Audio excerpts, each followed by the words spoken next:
Carissimi fratelli e sorelle, Dear brothers and sisters, con profondo dolore devo annunciare la morte del nostro Santo Padre Francesco. it is with profound sadness I must announce the death of our Holy Father Francis. 7:35 At 7:35 this morning, the Bishop of Rome, Francis, returned to the house of the Father. tornato alla casa del Padre. La sua vita tutta intera His entire life was dedicated to the service of the Lord and His Church. e della sua Chiesa. Ci ha insegnato He taught us to live the values of the Gospel with fidelity, courage, and universal love. coraggio e amore universale. In modo particolare Especially in favor of the poorest and marginalized. ed emarginati. Con immensa gratitudine With immense gratitude for his example of a true disciple of the Lord Jesus, we commend the soul of Pope Francis to the infinite, merciful love of the triune God. Papa Francesco all'infinito amore misericordioso di Dio uno e trino. Grazie.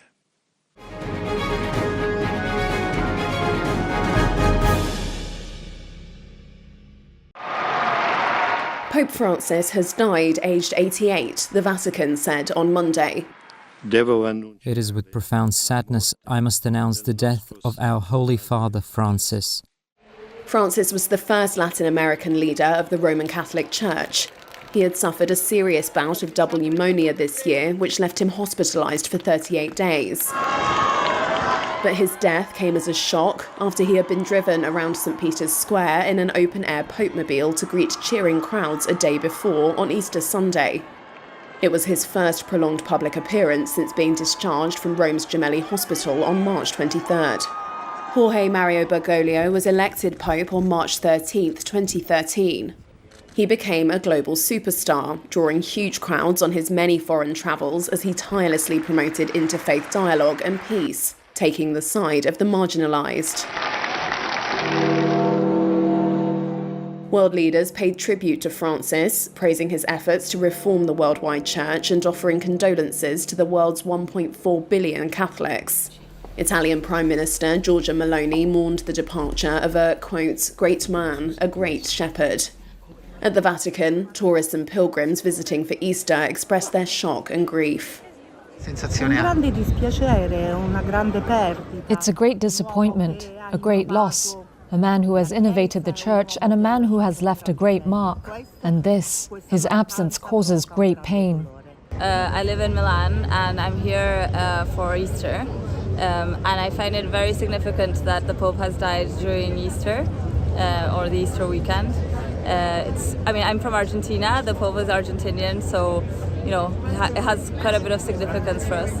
Francis appointed nearly 80% of the cardinal electors who will choose the next pope.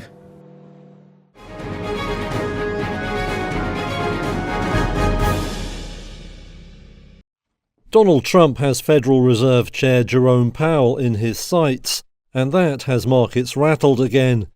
Late last week, White House economic advisor Kevin Hassett said the US president and his team continued to assess if they could oust the central bank boss.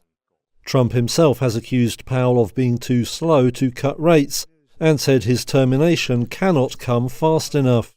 And if we had a Fed chairman that understood what he was doing, interest rates would be coming down too. On Monday, the dollar fell to a new 3-year low against the euro and a decade low versus the Swiss franc. Many stock markets were shut for Easter holidays, but in Japan the Nikkei index was down around 1% by lunchtime. Meanwhile, money flowed into traditional safe havens, with gold touching a new record of over $3,380 per ounce.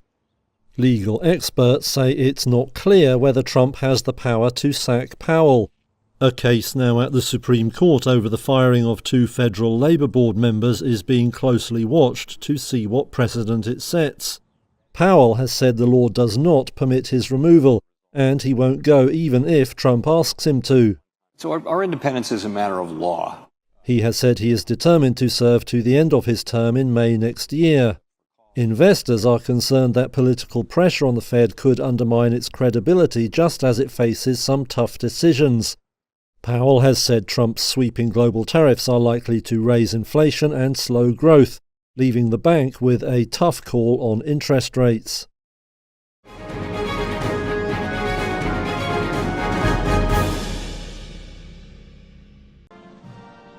U.S. Defense Secretary Pete Hegseth shared war plans in a second Signal chat that included his wife, brother, and personal lawyer. That's according to a source familiar with the matter who spoke to Reuters on Sunday on condition of anonymity. In the second chat, Hegseth shared details of a March attack on Yemen's Houthi rebel group, including the schedule of the airstrikes. Similar to those revealed last month by The Atlantic, the magazine's editor-in-chief Jeffrey Goldberg was included in a separate chat on the Signal app by mistake.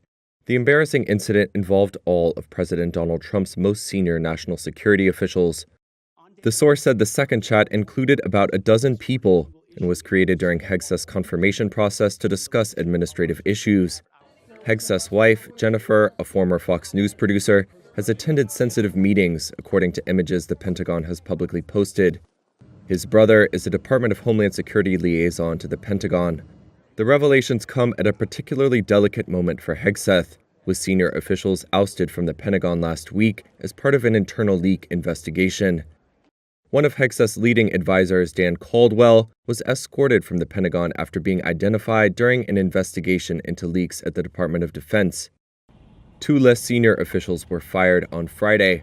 The latest news has renewed calls by Democratic lawmakers for Hegseth to step down. Senator Tammy Duckworth said that he, quote, must resign in disgrace, while Senate Minority Leader Chuck Schumer said on X that Hegseth, quote, must be fired. A Pentagon spokesperson, without evidence, said that the media was, quote, enthusiastically taking the grievances of disgruntled former employees as the sole sources for their article. Meanwhile, a White House spokesperson said that, quote, recently fired leakers are continuing to misrepresent the truth.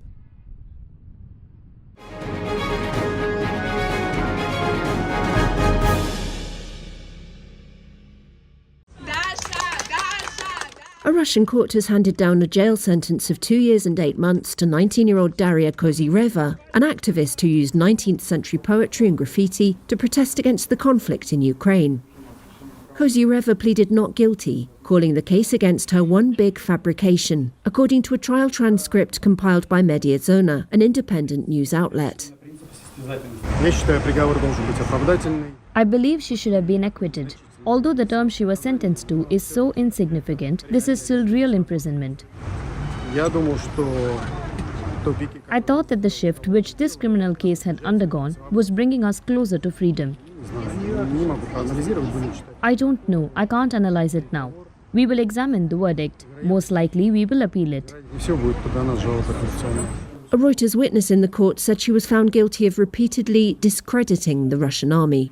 In December 2022, Kozyreva sprayed "Murderers, you bombed it, Judases" in black paint on a sculpture of 2 intertwined hearts, erected outside St. Petersburg's Hermitage Museum.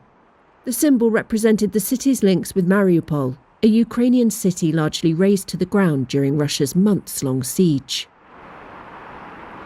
In early 2024, Kozyreva was fined 30,000 rubles, or $370, for posting about Ukraine online, and she was expelled from the medical faculty of St. Petersburg State University.